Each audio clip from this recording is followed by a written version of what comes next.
Hello, my name is Marinos Karalambidis and I work at University College London, UK. This tutorial is on Snmp monitoring and has two parts.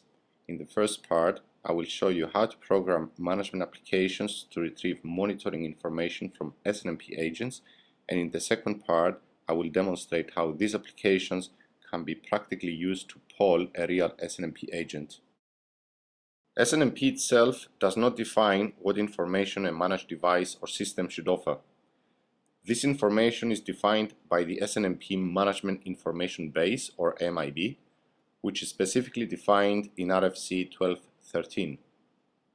The Snmp MIB is a virtual information store which has a hierarchical tree structure of objects as shown on the right, each represented by a unique object identifier known as the OID. There are two types of objects, scalar and tabular. Scalar objects define a single object instance, whereas tabular objects define multiple related object instances grouped in tables.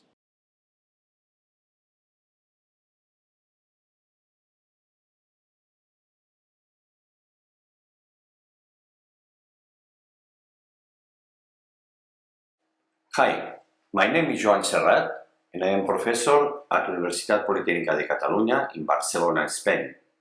And today I would like to talk to you about information technology service management. An example of this process-based approach in another domain: imagine that we have a football team and we want to improve or to get better results. The options are two. One is we improve the system of play, and the other is we invest in hiring better players, or we do both. Well, the conception of ITSM is the first one, to improve the system of play. The system of play for IT services is the service management system. So it's a collection, it's a framework of processes, different type of processes, and also some general management practices and guidelines.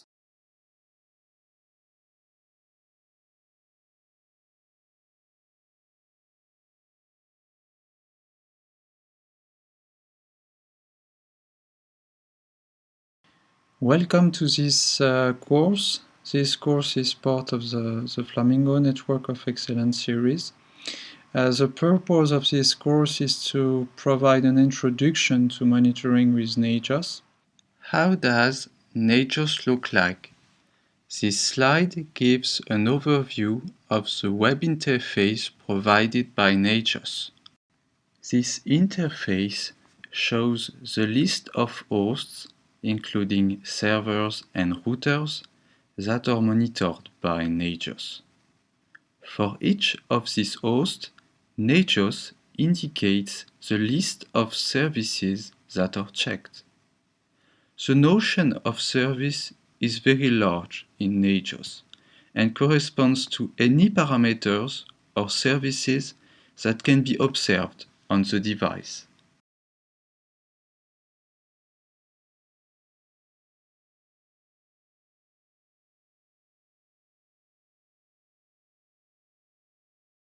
Hello, my name is Aiko Pras. I work at the University of Twente, the Netherlands, and in the next tutorial I will explain you some network management principles. There are also a number of dedicated management protocols. Of these, Snmp is the best known example. Snmp is standardized in the early 90s of the previous century by the Internet Engineering Task Force, the IETF. Since it is not easy to use Snmp to configure devices, around 2003 the IETF decided to develop netconf, the Network Configuration Protocol. At the same time that Snmp was being developed, the International Standardization Organization worked on defining CMIP, the Common Management Information Protocol. This protocol has, amongst others, been used for managing mobile telecommunication networks. Yet another approach is WEBM, Web-Based Enterprise Management.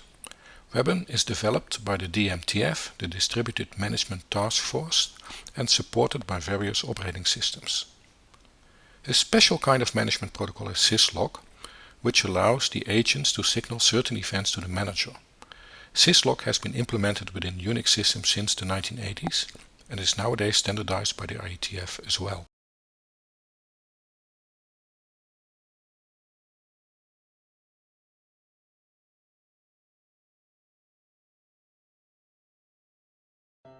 What is peer-to-peer?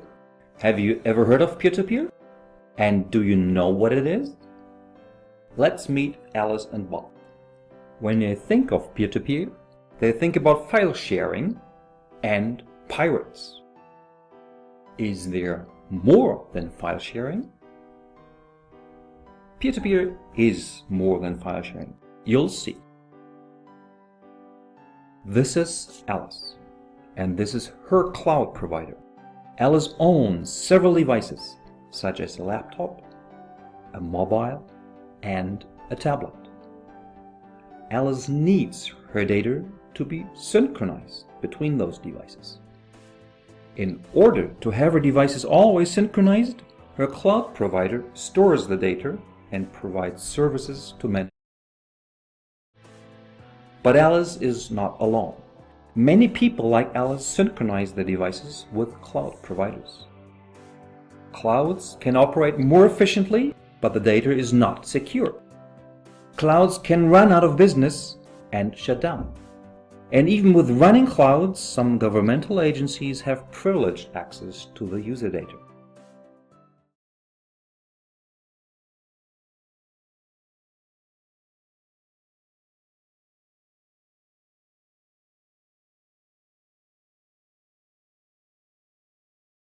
Hello, my name is Steven Latry from iMinds, and I would like to welcome you to this series of tutorials on autonomic communications. The series is an initiative of the Flamingo Network of Excellence, which is a European project that focuses on network and service management in the future Internet. This video is the first in a series of 3 tutorials, all focusing on autonomic communications. In this video, we'll explain the basic concepts of autonomic communications. We'll give an introduction to the paradigm, discussing the following topics. First, we'll explain why there is a growing interest in using autonomics to manage the Internet. Next, we'll define what we mean with autonomic communications and discuss how this relates to other often coined concepts. And finally, we'll discuss the concept of control loops, which can be seen as the heart of an autonomic communication system. The result is a myriad of services, technologies, and devices, all interconnected with each other and requiring the highest possible delivery guarantees. It is clear that this is a big difference with the monolithic way we accessed the Internet 20 years ago. This increasing complexity has considerable impact on the structure and organization of today's OSSs and BSS used to manage the network. This slide shows an overview of the different sub-processes available in a typical OSS-BSS and how they are interconnected with each other. It's clear that this is a very complex system, where making only a small change to a sub-process can have a cascading effect through the entire OSS and BSS. At the same time, the requirements of network and service management is continuously increasing, which makes it harder and harder to do all of this in a manual way. It is not only very complex, it is also very time-consuming and far from cost-efficient, leading to a very high operational expenditure. Hello, my name is Philippe de Turk.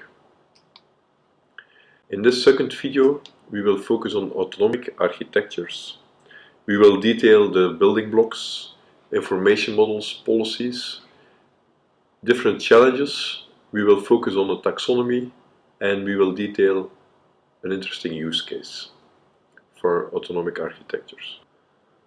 I also want to share an example use case with you that is important for autonomic management applications, and it focuses on quality of experience centric management. What do we mean by quality of experience? This is illustrated on the next slide. This is the quality of a service as perceived by the end user. Here you see a video service streamed over a network, and when the user watches the video and he is satisfied with the quality, we conclude that the quality of experience for the end user is high. However, when the movie freezes, when there are blocks shown from time to time.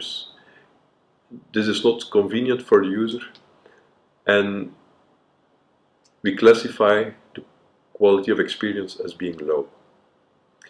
And for video delivery use cases, it's important that the quality of experience for the user is as high as possible.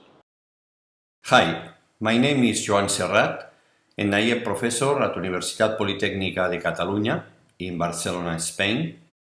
Today I'm going to talk you in this module about the implementation of an autonomic communication system. Let's start now with an overview of the system architecture. And this one is framed in the context of three stakeholders. The infrastructure provider, who owns the physical communication infrastructure, the virtual network provider, who owns the virtual resources that are based on the physical infrastructure, and the service provider that delivers user services to its customers. The AutoEye solution is mainly a tool for the virtual network provider, although with well and clear interfaces with the other two roles. As it can be seen, the AutoEye solution is constituted by 5 interacting planes, namely the service enablers plane, the orchestration plane, the knowledge plane, the management plane, and the virtual networks resource virtualization plane.